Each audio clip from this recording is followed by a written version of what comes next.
Bimbingan Konseling Islam semester 5. Baik, mungkin di sini lebih kepada sharing aja Ibu ya, bukan berarti saya memberikan materi. Di sini mungkin kita akan sharing mengenai gizi bagi ibu hamil. Nah, jadi gizi bagi ibu hamil itu adalah merupakan makanan yang mengandung zat-zat yang dibutuhkan oleh ibu selama kehamilan. Nah, dalam susunan yang seimbang dan juga jumlah yang sesuai dengan kebutuhan ibu hamil. Nah, ibu hamil di sini biasanya mengalami peningkatan kebutuhan gizi. Nah, kenapa bisa seperti itu? Itu tuh disebabkan oleh beberapa faktor. Yang pertama, yang pasti adanya janin dalam kandungan yang terus berkembang. Nah, di sini janin juga pasti membutuhkan asupan gizi yang baik. Jadi bukan hanya untuk ibunya saja gizi baik itu, tapi juga untuk janinnya. Nah, yang kedua itu adalah pemenuhan nutrisi yang baik dan seimbang. Nah, ini berguna untuk meningkatkan kesehatan dari ibu hamilnya sendiri. Nah, yang ketiga, selain dari kesehatan dan janin, peningkatan kebutuhan gizi juga ini berperan penting sebagai cadangan laktasi, apalagi dalam kehamilan trimester akhir. Nah, laktasi itu apa gitu ya?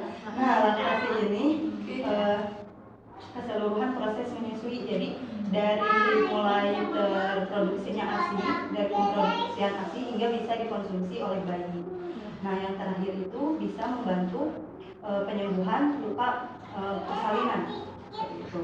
Nah, yang selanjutnya, peningkatan gizi pada ibu hamil ini biasanya pada setiap trimester itu berbeda. Jadi trimester 1, 2 itu akan berbeda. Nah, hal ini disebabkan dengan seiring berkembangnya janin pada perut gitu. Nah, di sini pada trimester 1 dan 3 biasanya itu janin akan berkembang dan pesat sehingga makanan yang dibutuhkan juga meningkat ya Ibu. Nah, misal pada trimester 1. Nah, trimester 1 itu kebutuhan proteinnya itu tidak akan sebanyak pada trimester 2 dan 3. Tapi sebaliknya jika kebutuhan energi pada trimester 3 itu pasti akan lebih banyak daripada trimester 1 dan 2.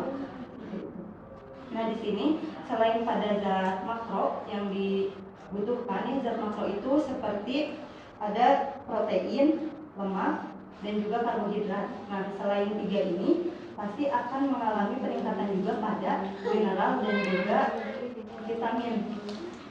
Nah, selanjutnya ibu hamil juga di sini membutuhkan yang namanya zat besi. Nah, zat besi ini dibutuhkan untuk apa? Yaitu untuk mensuplai pertumbuhan janin dan juga plasenta bagi ibu hamil. Nah, zat besi ini agar bisa meningkatkan penyerapan zat besi, ibu hamil itu harus mengkonsumsi makanan yang mengandung vitamin C. Nah, mungkin bisa ya dari buah-buahan yang mudahnya gitu. Nah, selain itu ibu hamil juga harus menghindari yang bisa menghambat penyerapan dari zat besi ini. Apa sih yang bisa menghambat? Nah, misalnya mengonsumsi teh dan kopi. Nah, itu bisa menghambat zat besi penyerapannya. Nah, mungkin boleh bagi ibu hamil mengonsumsi teh gitu, tapi itu ada batasannya seperti 200 mg, jadi hanya sedikit gitu.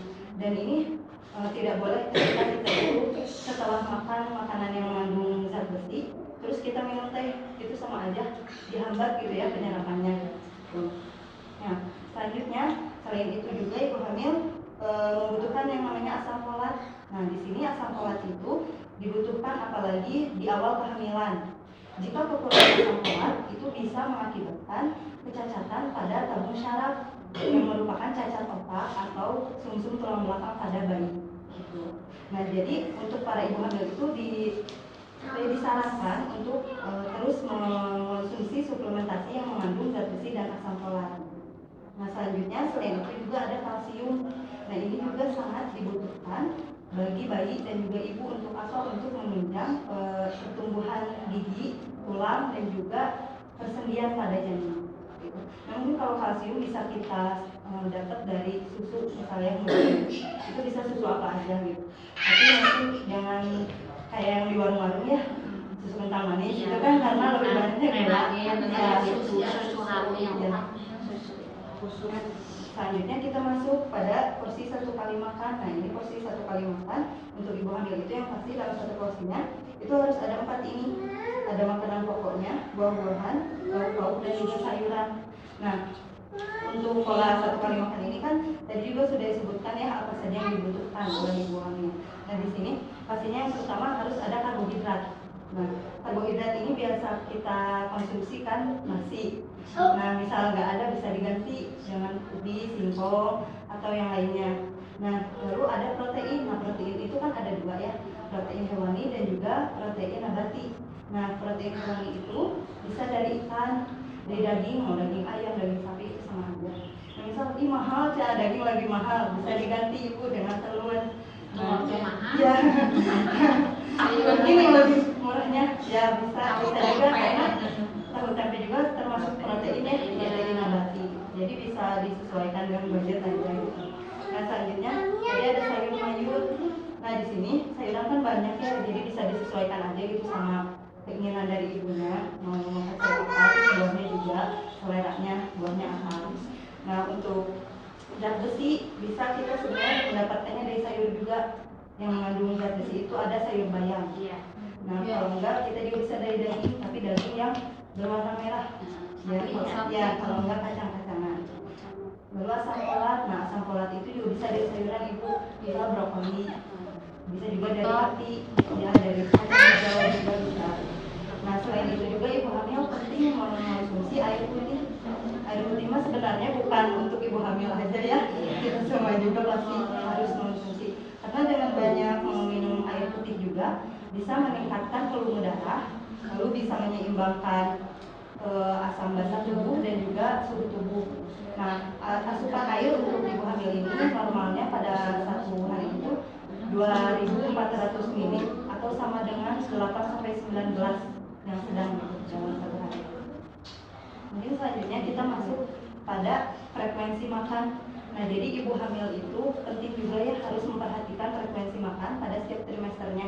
Karena tadi sudah dijelaskan juga akan berbeda gitu tiap trimesternya. Nah, ada beberapa kondisi yang bisa merubah pemasukan asupan gitu ya pada ibu hamil.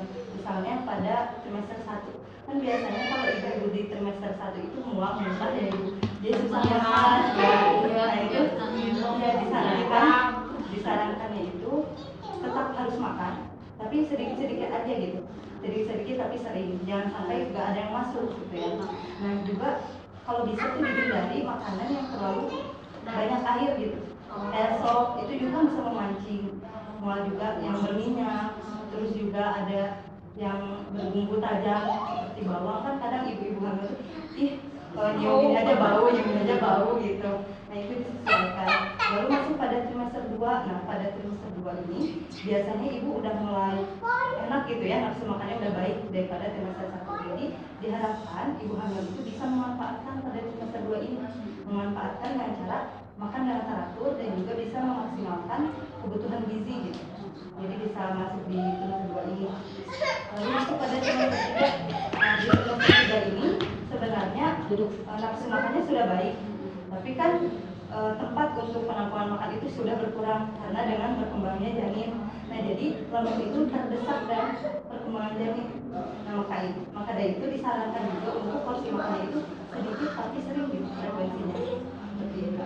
Nah, lalu pada trimester 3 ini juga harus ada tambahan nutrisi untuk persiapan persalinan. Mungkin yang terakhir kita masuk pada akibat dari kekurangan gizinya. Kekurangan gizi yang terjadi pada ibu hamil itu biasanya disebabkan karena pemenuhan nutrisinya itu kurang. Jadi dalam jangka waktu yang lama gitu ya kurangnya itu. Nah, itu yang pertama bisa menyebabkan lemah pada ibu. Ibu itu akan merasa lemah. Terus yang kedua anemia. Nah, anemia ini biasanya disebabkan karena kurang zat besi tadi. Gitu. Makanya harus mengonsumsi penambah darah juga bisa. Nah, itu. Nah, ini juga perlu kita ketahui bukan berakibat pada ibunya saja, tapi bisa pada bayi juga jadi anemia gitu. Selanjutnya ada kekurangan energi kronik. Nah, kekurangan energi kronik itu adalah di mana suatu keadaan jadi malnutrisi. Nah, si ibu itu menderita kekurangan gizi pada waktunya itu sampai bertahun-tahun gitu. Nah, jadi kronis banget gitu. Selanjutnya ada terhambatnya pertumbuhan janin. Nah, ini biasanya karena asupannya itu kurangnya dari kebutuhan, jadi janin itu tidak bisa berkembang dengan baik gitu di dalam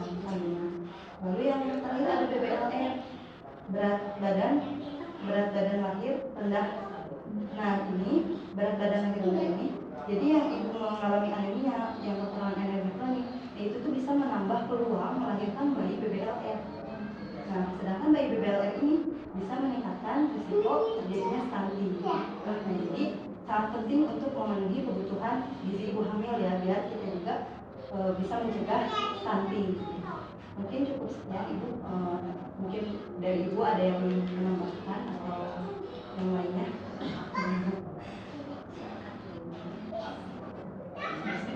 Baik, jika mungkin tidak ada, mungkin Ibu juga sudah tidak asing ya dengan ini, sudah lebih paham juga.